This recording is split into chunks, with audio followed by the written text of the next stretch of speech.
Assalamualaikum warahmatullahi wabarakatuh. Waalaikumsalam warahmatullahi wabarakatuh. Perbendaharaan surga itu apa? Wa kitmanul musibah, menyembunyikan kesulitan. Kadang orang takut menghadapi kesulitan, tapi makin kita merenung, hidup ini kan sebenarnya urusan. Takut sama urusan ya jangan hidup. Tandanya orang hidup itu kalau punya urusan. Urusan melupakan problem. Problem sering menimbulkan kesulitan. Kesulitan bukan untuk ditakuti, tapi untuk diatasi dan dicarikan jalan keluarnya. Siapa sih orangnya yang gak pernah sulit-sulit? Makin tinggi status sosialnya, makin gede urusannya. Makin tinggi kualitas imannya, makin berat tingkat kesulitannya. Cuma memang yang namanya enak itu seperti pelangi. Biang lala itu nggak pernah di atas kepala kita, di atas kepala orang melulu. Lo sih enak lo, kata kita. Dia juga bilang yang enak kan lo. Pelangi itu nggak pernah di atas kepala kita. Kata tukang beca, aduh enak ya naik Mercy. Kata tukang beca, apa yang di dalam mobil Mercy? Aduh enak bener tukang beca, di jok ngeringkuk ngorok pulas bener. Saya kamar pakai AC sejuk, tempat tidur sutra empuk, alga spring bed, kulak kulik nggak bisa pulas kalau belum minum Valium, belum tidur. Enak bener tukang beca, di jok ngorok nggak tahu wetan kulon. Si tukang beca bilang yang di Mercy enak, yang di Mercy bilang tukang beca enak. Inilah enak, nggak pernah di atas kepala kita, di atas kepala orang lain melulu enak itu. Nah, saudara-saudara, yang merupakan perbendaharaan surga itu orang yang bisa menyembunyikan kesulitan, baik pribadi ataupun rumah tangga. Nih terutama rumah tangga yang jadi soalnya. Kadang-kadang kita ini kalau senang, sebaliknya kalau senang kita diam, kalem aja, cuek. Banyak banget duit kita bawaan, diam aja udah. Malah ketemu orang takut. Tapi begitu susah, sekampung tahu. Padahal Nabi mengajarkan perbendaharaan surga itu menyembunyikan musibah, menyembunyikan kesulitan. Kalau enak, cerita sama orang-orang. Kalau nggak enak, rasain sendiri, tekan sendiri, atasin sendiri. Kita kan sebaliknya, senang kita diam, asal lagi susah, paling tidak kita nyari teman buat cerita kesusahan. Siapa orangnya yang nggak pernah susah? Cuma soalnya bagaimana kita mengatasi kesusahan itu sendiri. Begitu juga misalnya kalau orang sudah berumah tangga, itu orang tuanya harus menjadi tempat dia cerita yang enak-enak saja. Yang nggak enak rasain berdua, selesaikan berdua, atasin berdua. Jangan dibalik.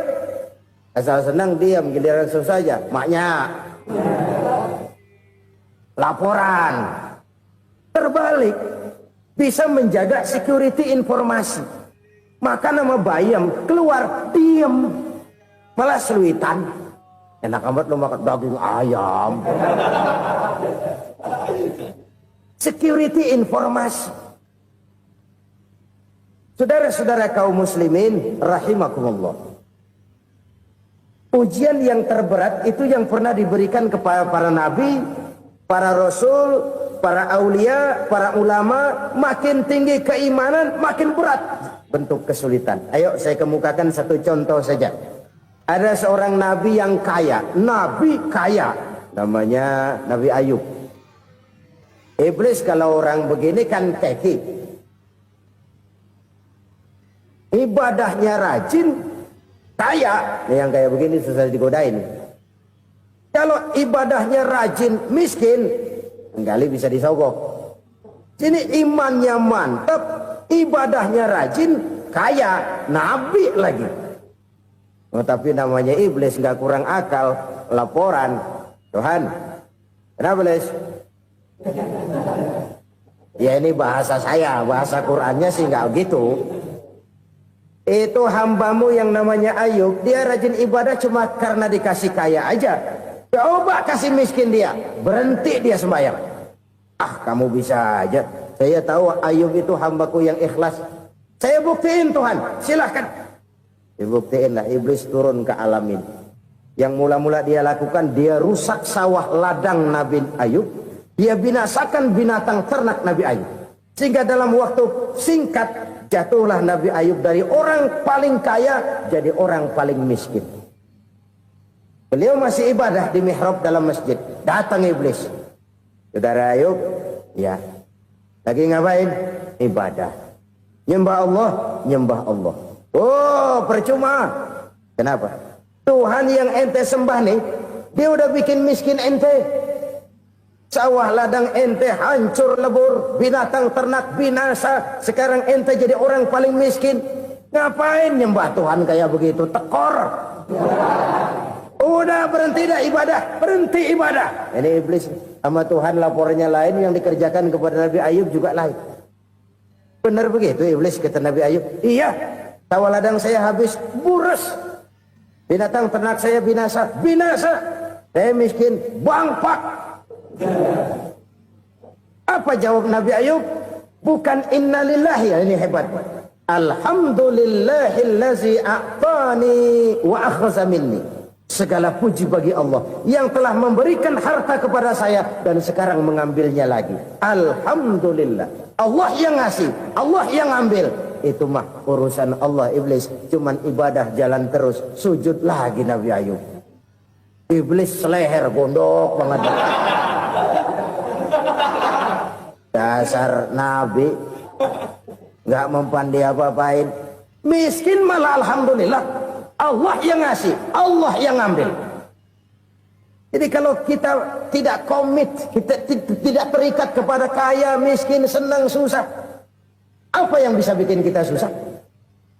Jadikan kekayaan, kemiskinan, jadikan senang, susah sebagai anak buah yang bisa kita atur. Jangan kekayaan ngatur kita, jangan kemiskinan ngatur kita. Kita yang harus mengatur mereka. Senang, susah, kaya, miskin, bahagia, sengsara, jadikan itu anak buah yang bisa kita atur. Kalau sekarang kita kaya, lain saat boleh jadi kita miskin, semiskin-miskinnya. Allah yang ngasih, Allah yang ambil. Tenaga mana yang bisa menghalangi? Ibadah jalan terus. Iblis makin gondok. Dasar Nabi loh. Akhirnya apa? Nabi Ayub dikerjain, diberikan penyakit. Demikian fatal penyakitnya. Bayangin, udah miskin sakit. Masya Allah. Miskin sakit. Sakitnya nggak lama, kira-kira 16 tahun. Istrinya 3, 2 mental minta ceraiin. Ngerawatin laki bengek begini. Senang belum tentu, susah udah pasti nih. Cerai aja, cerai dah. Cerai. Tinggal satu Siti Rahmah yang setia menemani beliau. Sesetia-setianya hati perempuan. Satu saat Siti Rahmah bilang, "Bang, ya, abang kan Nabi, Bang. Lalu, namanya Nabi kan doanya jarang meleset, Bang. Maksud kamu minta kenapa sih sama Tuhan biar abang sembuh, baik dah, Bang?" Siti Rahmah, iya. Saya sakit berapa tahun sih dah? 16 tahun, Bang. Sebelum ini saya sehat berapa tahun? Ya kira-kira 60 tahun, Bang. Nah, coba ente banding-bandingin, Rahmah. Saya dikasih sehat 60 tahun. Dikasih sakit 16 tahun. Sudah nggak sabar mau doa kepada Allah minta sembuh. Saya malu kepada Allah. Diuji dengan yang luar biasa seperti ini, tidak mengganggu stabilitas kehambaannya. Dia tetap menghamba kepada Allah Subhanahu wa ta'ala. Saudara-saudara kaum muslimin rahimakumullah. Kunci menghadapi kesulitan itu apa? Allah jelaskan dalam satu ayat, wa basyiris sabirin alladzina iza asabathum musibah qalu inna lillahi wa inna ilaihi raji'un. Gembirakan orang-orang yang sabar. Siapa mereka itu? Yang apabila mendapat musibah mereka kembali kepada keyakinan dasar. Segalanya dari Allah dan segalanya akan kembali kepada Allah. Ini konsepsi dasar dari sikap muslim dalam menghadapi berbagai kesulitan. Segalanya dari Allah, segalanya akan kembali kepada Allah. Kalau ini sudah kondisi dasarnya, maka kita akan lapang menghadapi kenyataan bagaimanapun pahitnya. Apakah itu namanya miskin? Apakah itu namanya sakit, bahkan maut sekalipun. Maut sekalipun. Segalanya dari Allah, segalanya akan kembali kepada Allah. Ini sikap hidup, bukan sekedar ucapan. Kita kadang-kadang menjadikannya sebagai ucapan. Mulutnya sehingga berhenti, innalillahi wa inna ilaihi rajiun, tapi nangisnya terus gerung-gerungan. Bukan itu, ini kesadaran moral. Kalau segalanya dari Allah, segalanya kembali kepada Allah, kan sebenarnya cuma nunggu giliran. Hari ini saya nyembayangin dia, entah hari apa saya disembayangin orang. Hari ini saya antar dia ke kubur, entah hari apa orang nganterin saya ke kubur. Hari ini saya tahlilkan dia, entah nanti kapan orang tahlilkan saya. Segalanya dari Allah, segalanya akan kembali juga kepada Allah. Oleh sebab itu saudara-saudara, kesulitan bukan untuk ditakuti. Kesulitan justru untuk diatasi, dicarikan jalan keluarnya. Dan tidak ada orang yang tidak pernah mendapat kesulitan. Tidak ada.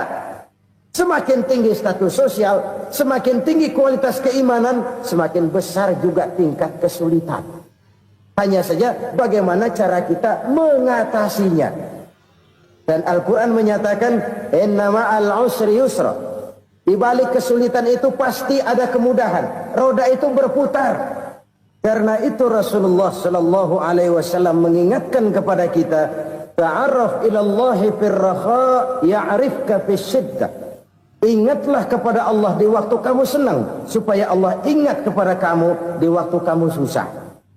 Kalau waktu senang kita ingat kepada Allah, kita susah, Allah tidak akan meninggalkan kita. Tapi kalau waktu senang kita jauh dari Allah, sujud tidak sempat, dengan masjid jauh, ketika senang kita lupakan Allah. Nanti begitu kita susah, Allah lupakan kita. Dan itu menyakitkan. Oleh karena itu orang-orang tua kita dulu bilang, kalau lagi sehat ingat-ingat lu bakal sakit nanti. Kalau lagi kaya ingat-ingat satu saat kita bakal jatuh miskin. Bahkan kalau lagi muda ingat-ingat kita bakal tua. Dan yang terpenting, kalau lagi hidup ingat-ingat kita bakal mati. Saudara-saudara kaum muslimin rahimakumullah. Jadi yang kedua yang merupakan perbendaharaan surga, menyembunyikan musibah. Saudara-saudara kaum muslimin rahimakumullah. Hal ketiga yang merupakan perbendaharaan surga adalah wasilatur rahmi. Orang yang suka bersilaturahmi. Sebagaimana yang kita maklum bahwa manusia adalah makhluk yang disebut zon politika. Makhluk sosial yang tidak mungkin hidup sendiri-sendiri. Betapa dan siapapun kita memerlukan orang lain. Bodoh betul manusia kalau tinggal di tengah masyarakat tapi tidak mau bermasyarakat. Merasa hebat sendiri, pinter sendiri, gagah sendiri, kaya sendiri. Mungkin kalau mati juga ngubur sendiri. Jangankan kita di sini, di sorga saja Nabi Adam waktu sendirian bengong melulu, mondar mandir. Allah tegur dam sepi dam. Ya ini kalau bahasa saya. Iya Tuhan, sepi ini nggak ada coret-coretan pisan ini. Diciptakan Siti Hawa baru anteng Nabi Adam. Itu di sorga. Cobalah. Umpamanya saudara tinggal di Jakarta nih. Kayak bener. Apaan aja di Jakarta punya saudara dah. Jembatan Semanggi ambil. Monas Buntel bawa pulang. Hotel-hotel ambil semua. Cuman tinggal di Jakarta sendirian, apa enaknya? Betapa dan siapapun kita perlu orang lain. Tidak ada seorang pun yang bisa memenuhi kebutuhan hidupnya secara sendiri-sendiri. Nah, Islam telah menyelamatkan manusia dari ras diskriminasi. Mengikat manusia dengan persaudaraan yang berlandaskan kepada akidah. Karena itu dianjurkan bersilaturahmi. Bahkan Nabi menyatakan, man arada ayyubsata lahu fi rizqihi wa yunsa'a fi atharihi falyasil rahimah. Siapa yang kepengen diluaskan rezekinya dan dipanjangkan usianya, banyaklah ia bersilaturahmi. Siapa yang kepengen dimudahkan rezekinya, hendaknya ia banyak bersilaturahmi. Kalau banyak teman, kesulitan kan paling tidak ada tempat cerita. Udah susah, sendirian kita pikirin diri, nggak ada tempat tukar pikiran. Cepet banget sama bengek. Dilawan sendiri. Nah, secara makro kita bisa berkata, tidak mungkin ada kemenangan kalau tidak ada kekuatan. Tidak ada kekuatan kalau tidak ada kesatuan dan persatuan. Tidak mungkin ada kesatuan dan persatuan tanpa semangat silaturahmi. Kalau umat Islam mau menang, dia harus kuat. Kalau umat Islam mau kuat, dia harus bersatu. Kalau umat Islam mau bersatu, dia harus membudayakan silaturahmi ini. Bahkan sampai-sampai kata Nabi, kalau bisa cari nilai tambah. Apa? Silman koto'ak. Bersilaturahmilah kau kepada orang yang marah denganmu. Masya Allah, indahnya ajaran agama kita. Orang yang marah pun kepada kita, kata Nabi, kalau bisa bersilaturahmilah kepadanya, kepada orang yang marah itu. Di situ nilai tambah. Cuman jujur nih hadis, ngucapinnya gampang, ngamalinnya yang berat banget. Orang marah sama kita, kita disuruh silaturahmi, ada apa malu? Lu marah, ada gua marahan lagi. Tunggu pikirin. Saudara-saudara kaum muslimin rahimakumullah. Tapi ini yang diajarkan, bahkan ini yang dicontohkan oleh baginda Rasul. Bagaimana begitu mudah, misalnya satu saat Abu Jahal ini ngatur strategi bagaimana bikin Muhammad celaka. Dia gali lubang di depan tempat tidurnya. Dia tutupin daun korma. Terus dia panggil seseorang, ke sini. Kasih tahu Muhammad, pamannya sakit keras, minta ditengokin. Berangkat orang ini ke sana. Muhammad, labbaik. Pamanmu sakit keras, dia minta ditengokin. Baik, saya akan datang menjenguk beliau. Berangkatlah Nabi ke rumah Abu Jahal tanpa prasangka apapun. Abu Jahal udah pasang setil, selimut 3 rangkap setengah dipakai.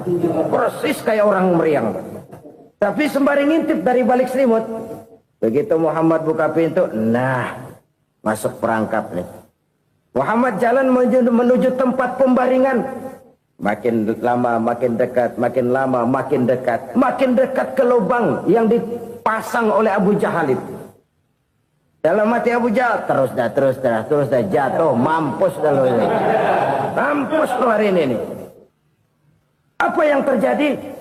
Malaikat Jibril datang. Muhammad, pamanmu cuma pura-pura sakit.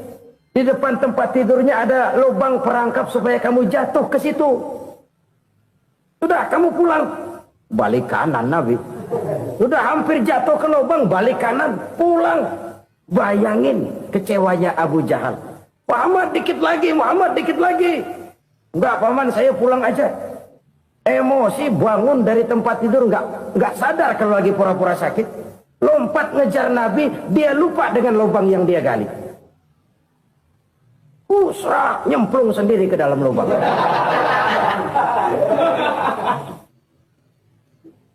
Nabi terus berlalu. Ini terjadi keanehan. Jatuh ke lubang yang dia gali itu sebenarnya nggak terlalu dalam ya, antara 3-4 meteran lah. Tolong, saya jatuh ke lubang ini. Datanglah pelayan-pelayannya itu. Angkat saya dari sini. Oh, yang ngulurin tambang. Satu gulung, belum juga nyampe itu tambah. Kurang, beli lagi ke warung. Sambung, ulur lagi, nggak juga bisa sampai. Wah, ini kerjaan Muhammad ini. Tolong, siapa salah seorang kamu ke rumah Muhammad, kasih tahu encangnya kecebur. Minta ditolongin. Sampaikan kepada Rasul. Kenapa? Pamanmu jatuh ke lubang, Muhammad minta tolong diangkatin. Tambang udah nyambung-nyambung nggak nyampe juga. Ya, nanti saya datang, saya tolong. Coba. Nyata-nyata orang berniat jahat mau mencelakakan dia. Datang dia menolong. Ini yang disebut air tuba dibalas air susu ya ini. Bukan sebaliknya. Air tuba dibalas air susu. Paman, kecebur ya? Iya Muhammad, tolong ini.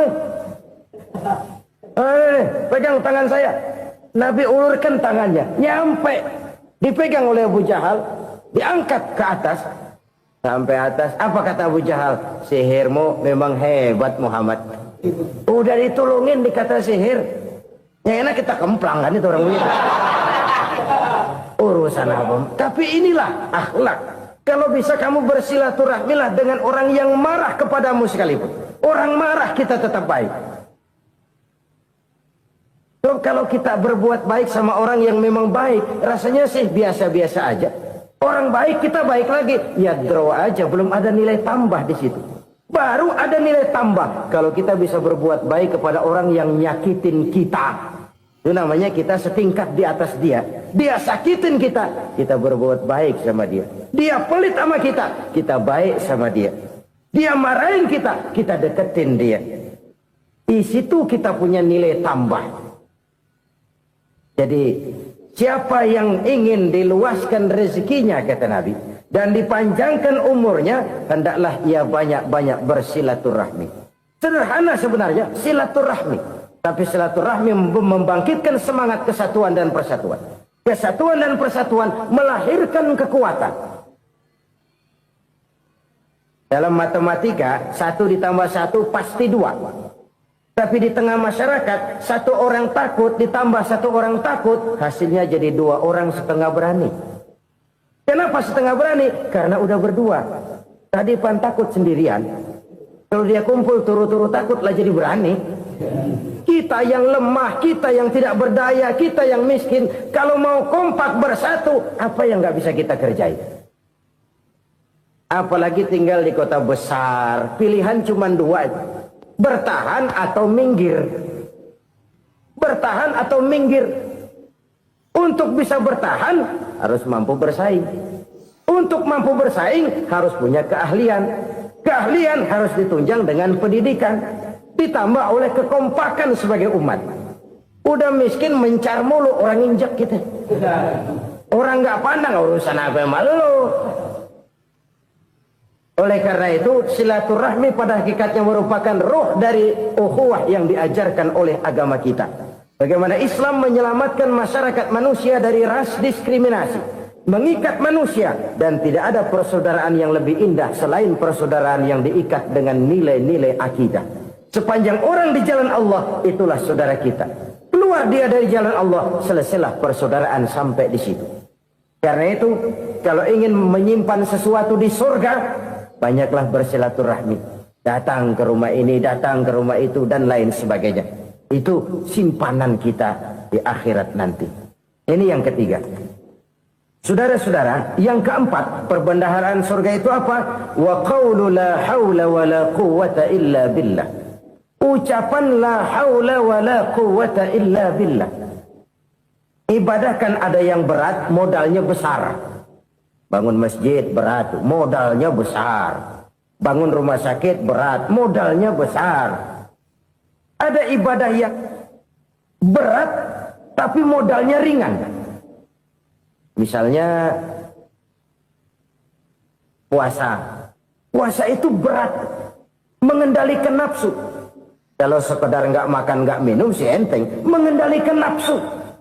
Itu jihad terbesar. Tapi kan modalnya ringan, cuma niat saja. Ini ibadah berat, modalnya ringan. Ada ibadah yang ringan, modalnya juga enteng. Seperti termasuk ucapan la haula wa la quwwata illa billah. Tanpa sadar, la haula wa la quwwata illa billah. Nyelengin tuh di surga. Nyelengin, kita nggak terasa. Nyelengin simpanan akhirat. La haula wa la quwwata illa billah. Nyimpan lagi. Kaget, la haula wa la quwwata illa billah, nyimpan lagi, banyak simpanan. Walaupun sebenarnya yang dimaksud di sini adalah kesadaran batin bahwa tidak ada daya dan kekuatan kecuali Allah. Itu intinya. Kita memulai pekerjaan disunahkan baca bismillah, kan begitu. Apa itu? Kesadaran moral. Bahwa ini saya bisa kerjakan. Saya kerjakan ini dengan menyebut nama Allah. Kenapa? Kalau Allah tidak memberikan daya dan kekuatan, mana mampu saya kerjakan ini. Maka saya kerjakan ini dengan menyebut nama Allah. Bismillah. Kesadaran moral. Manusia hanya wajib berusaha, tapi nggak pernah wajib berhasil. Banyak hal-hal yang kalau kita renungkan secara rasio, nggak mungkin tapi jadi kenyataan. La haula wa la quwata illa billah. Tidak ada daya dan kekuatan kecuali bagi Allah semata-mata. Kesadaran moral akan kelemahan dan keterbatasan makhluk bernama manusia. Kadang kita kagum dengan otak, tapi kita sering lupa sama yang bikin otak. Padahal bagaimanapun hebatnya otak, yang bikin otak pasti lebih hebat dari otak. Nggak percaya, silahkan otak-otakan. Inilah kecenderungan. Kita kagum dengan pesawat-pesawat mutakhir, bukan main, besi gede banget terbang itu. Alangkah hebatnya. Lalu apa yang bikin otak tidak lebih hebat dari itu semua? Kita puji laut. Apa yang bikin laut tidak lebih hebat dari laut itu? La haula wa la quwata illa billah. Tidak ada daya dan kekuatan kecuali Allah. Apa yang bisa kita lakukan kalau tidak karena daya dan kemampuan yang diberikan oleh Allah kepada kita? Lahirlah sikap tawadu, rendah hati, tidak melonjak menjadi angkuh dan sombong, sadar akan kelemahan dan keterbatasan diri sebagai makhluk yang diciptakan oleh Allah Subhanahu wa taala. Jadi satu sisi ini ucapan yang berpahala, la haula, jadi wiridan. Pada sisi lain ini kesadaran moral, sikap mental, kesadaran batin bahwa yang punya daya dan kekuatan itu cuma Allah. Kita nggak pantas untuk sombong, sebab sombong itu pakaiannya Allah. Kita nggak sedang pakai pakaian Allah, kegedean. Dan makin kita renungi, makin terbentur. Apa sih yang bisa kita sombongin? Kita mau sombong apa? Kaya, pintar, itu kan semua relatif. Di atas langit masih ada langit lagi. Jadi oleh karenanya, marilah kita menyadari. Manusia hanya wajib berusaha, tapi tidak pernah wajib berhasil. Yang berusaha saja tidak wajib berhasil, apalagi yang tidak berusaha. Islam bukan agama orang pemalas yang selesai sholat lalu enggelohom, enggelenggem ayem-ayem. Tapi Islam bukan agama orang sombong yang setelah berusaha lalu tidak memerlukan Allah. Kita bisa saja bikin proyeksi, tahun sekian kita bakal panen besar menurut perhitungan otak. Tapi ada kejadian lain. Apa? Tikus ngambek. Habis itu dimakanin tikus, panen gagal. Proyeksi rasional gagal oleh tikus-tikus yang ngambek itu. Bisa saja terjadi. Tahun depan kita panen besar, urung. Kenapa? Musim panas panjang. Dan sekarang ini koran-koran bikin berita musim mengalami penyelewengan. Bukan cuma manusia yang nyeleweng sekarang. Musim pakai nyeleweng. Mestinya kan musim hujan udah selesai. Masih hujan-hujan juga. Musim. Nah sekarang kita boleh bikin proyeksi. Kita bakal panen besar. Tahu-tahu musim panas panjang. Sawah retak, air kering. Cari teknokrat yang paling botak. Suruh pendekin tuh musim panas. La haula wa la quwata illa billah. Inilah kesadaran moral. Saudara, saya teringat satu saat ada seorang konglomerat. Umurnya ya kira-kira 70-an. Satu saat dia ditanya oleh wartawan, "Pak, umur Bapak berapa sih?" "Ya paling 10 tahun." 10 tahun? 10 tahun? Anak Bapak berapa orang? Aduh. Satu saja? Satu.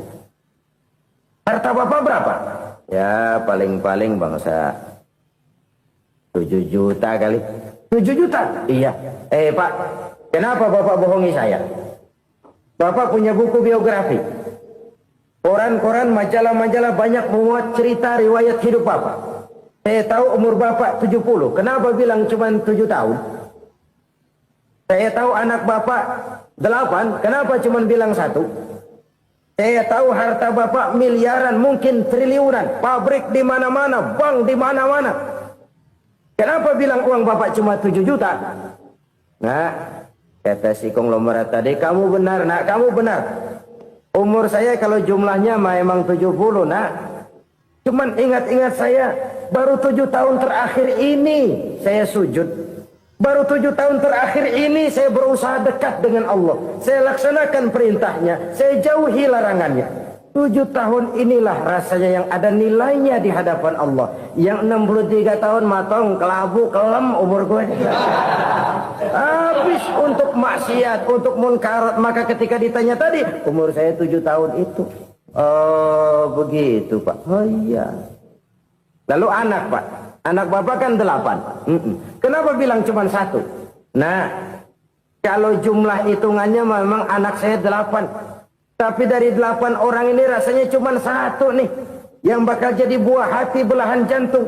Pelanjut cerita, penerus sejarah. Bakal jadi anak soleh yang akan mendoakan saya. Cuma 1 rasanya anak saya ini yang bakal jadi buah hati saya. Besar-besaran saya. Yang akan mendoakan di kubur saya. Yang akan mendoakan di akhirat saya.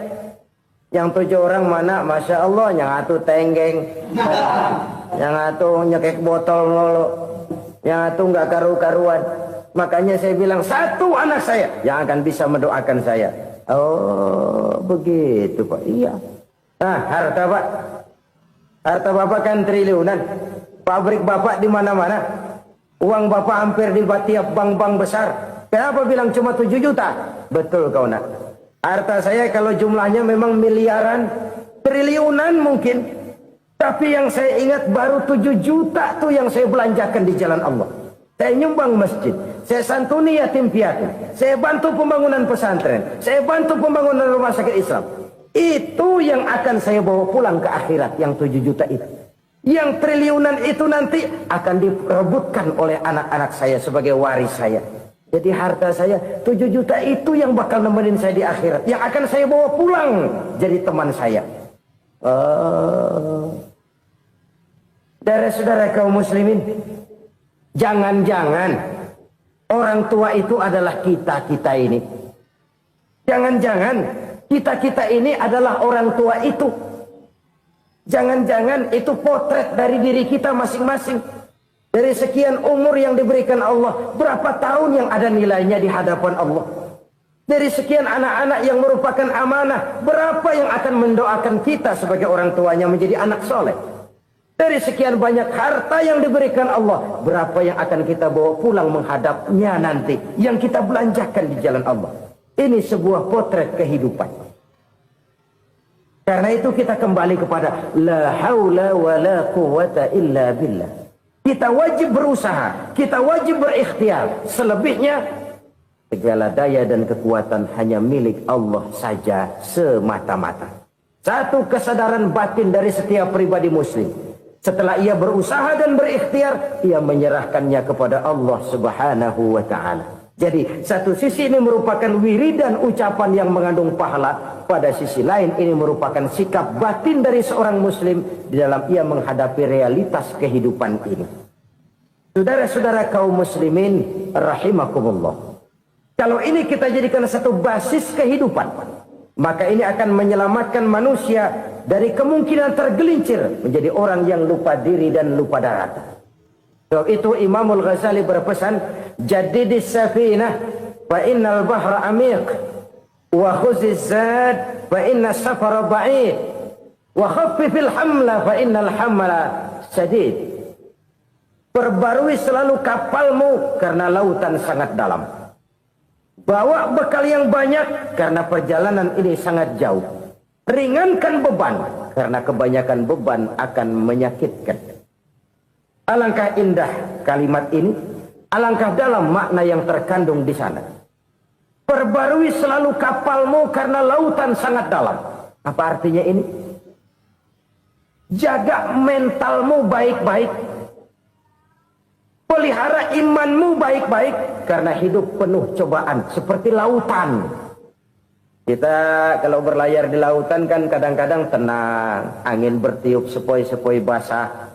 Jika malam datang bintang gemintang bertabur menghias cakrawala, rembulan memantulkan sinarnya dengan indah.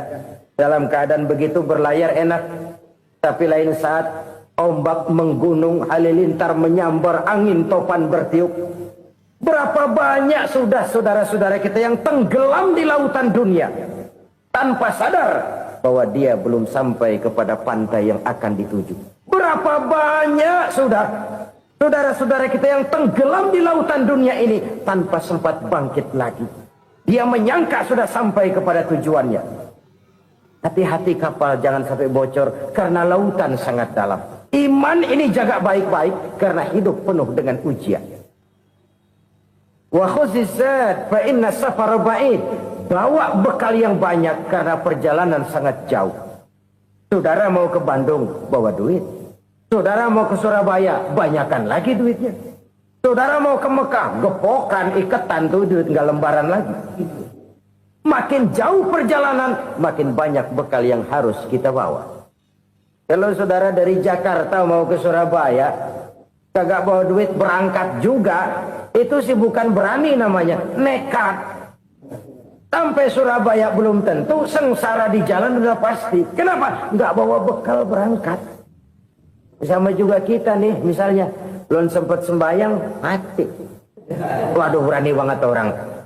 Belum punya bekal, mati. Sengsara di jalan. Atau bekal tidak cukup. Dari Jakarta saudara mau ke Surabaya, bawa duit 500 perak. Paling jauh Cikampek nyampenya itu. Paling jauh itu. Antara jauhnya perjalanan dengan bekal yang saudara bawa tidak seimbang. Hidup ini perjalanan panjang. A walking tour. Dimulai dari alam arwah. Sebelum jasad diciptakan, roh diciptakan lebih dulu. Dari situ pindah ke alam rahim. Dari alam rahim pindah ke alam dunia. Dari alam dunia pindah ke alam barzah. Baru menuju akhirat. Satu perjalanan panjang. Kalau bekal tidak bawa, sengsara di jalan. Bawa bekal yang banyak karena perjalanan ini sangat jauh. Wa khaffifil hamla, ringankan beban karena beban itu cuma akan menyulitkan. Kalau bekal itu sih keperluan, tapi beban nggak kita perluin, cuma ngeberat-beratin. Apa ini beban? Dosa, kecurangan, kebatilan, kesoliman, ketidakadilan, kesewenang-wenangan. Itu akan jadi beban kita di akhirat. Alangkah celakanya, perjalanan panjang, bekal tidak bawa, beban kelewat banyak, alamat sengsara di jalan. Pahala tidak ada, dosa berlipat ganda. Na'udzubillah, summa na'udzubillah. Kalau kita rangkum nasihat Al-Ghazali dengan kisah si konglomerat tadi, kita akan mengambil kesimpulan. Pertama, bekal terbaik dalam menghadapi gejolak kehidupan ini tidak lain adalah iman. Yang kedua, pahala dan dosa. Dua hal kontroversial. Pahala adalah bekal, dosa adalah beban. Tapi kita sekarang kan tidak begitu terangsang kepada yang abstrak. Orang berlomba mencari yang konkret-konkret saja. Yang real. Kalau memang dosa, benjol dong. Kira-kira begitu. Kira-kira begitu. Persis orang Yahudi dulu. Orang Yahudi itu kan pernah minta kepada Nabi Musa. Ya Musa, lan nu'mina laka hatta narallaha jahrah. Musa, kami nggak bakal mau beriman kepada Allah kalau belum kami lihat Allah ada nongkrong di depan kami. Kalau memang Tuhan ada, taruh dong di depan kami. Mau yang konkret-konkret saja. Kalau memang dosa, benjol dong. Kalau memang pahala, berasa dong. Orang terangsang kepada yang real, yang konkret-konkret saja. Karena itu, untuk mengejar dosa, orang mau bayar. Tapi untuk mengejar pahala, walaupun tidak bayar, orang segan. Ini yang dikatakan oleh Nabi, kamu mengharapkan ke surga, tapi kamu berat melaksanakan sesuatu yang bisa membawa kamu ke surga. Kamu ingin jauh dari neraka, tapi tiap saat kamu lakukan perbuatan-perbuatan yang justru menjerumuskan kamu ke neraka. Idda'aitum an-najata minan nar wa ramaitum fiha anfusakum. Kamu ingin selamat dari neraka, tapi kamu lemparkan diri kamu ke neraka. Kamu ingin masuk surga, tapi berat sekali kamu melakukan perbuatan-perbuatan yang bisa menyampaikan kamu di surga. Saudara-saudara kaum muslimin, rahimakumullah. Jadi hal keempat yang merupakan perbendaharaan surga adalah la haula wa la quwata illa billah. Satu sisi ini merupakan ucapan yang memperberat timbangan akhirat. Pada sisi lain ini merupakan sikap hidup seorang muslim, kesadaran batin yang sangat dalam bahwa tidak ada daya dan kekuatan kecuali Allah. Dan itu kita simbolkan pada saat memulai pekerjaan dengan Bismillah, dengan menyebut nama Allah. Satu kesadaran moral, saya hanya bisa melakukan ini karena diberikan daya dan kekuatan oleh Allah. Lahirlah sikap tawadu, rendah hati, tidak melonjak menjadi angkuh dan sombong. Saudara-saudara, sampai sini dulu jumpa kita kali ini. Semoga 4 perbendaharaan surga ini dapat kita lakukan, yang kelak akan merupakan bekal kita di kemudian hari nanti. Amin ya rabbal alamin.